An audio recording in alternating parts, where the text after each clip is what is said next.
So my journey was I actually was a financial advisor for most of my 20s. 9/11 was a defining moment, not so much personally. I mean, I knew people certainly in the towers, but that's not really when I say 9/11.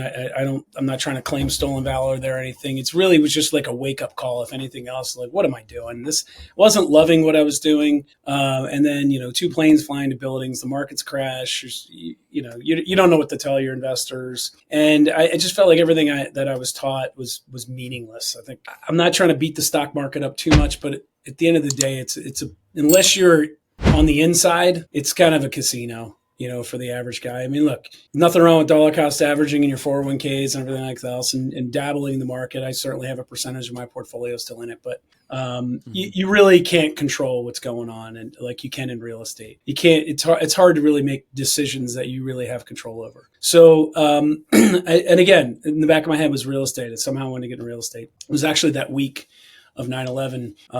The markets were closed all week. My buddy and I had nothing to do, and we belonged to a golf club, and we were playing golf that week, and just probably having some drinks and shooting shit. And so, who are the two wealthy? We were both not happy with where we were. I was like, well, who are the wealthiest people we know, and how do we, be like them, right? And for me, it was the two wealthiest people I knew, not like Bill Gates, Warren Buffett, but I know, and they know me. We're both in real estate. One was a developer, and one was owned multifamily. And I just thought, that's where my passion is. That's where I got to start that journey somehow. But it didn't start right away, and you never know. And so anyway, go back to work.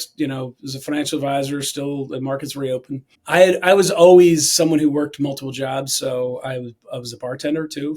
So my day job was financial advisor. Thursdays and Saturdays I bartended, and the bar I worked at was a Villanova college bar, and it got shut down just for too many violations. The owners weren't very very astute with what was going on, and they closed down. But they wanted to reopen as more of a bar and restaurant. So they came to me and said, "Would you want to do this?" And they backed me, and I raised money. And I'm looking at you two guys, and I think when I said bar and restaurant, your faces lit up, and I'm like, that's how I felt too. It's like every young guy thinks like that's part of the path of our progress in life if we have that opportunity. And the bar part's fun, don't get me wrong, but it's the restaurant part, the operations of the place that'll kill you. And that's what ultimately sunk me. I knew how to run the entire front of the house.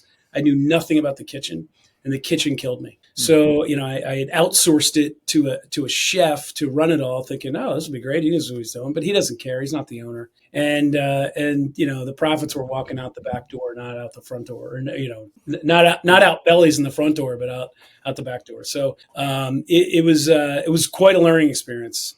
Maybe, probably learned more in that year that I owned it than anything else I did.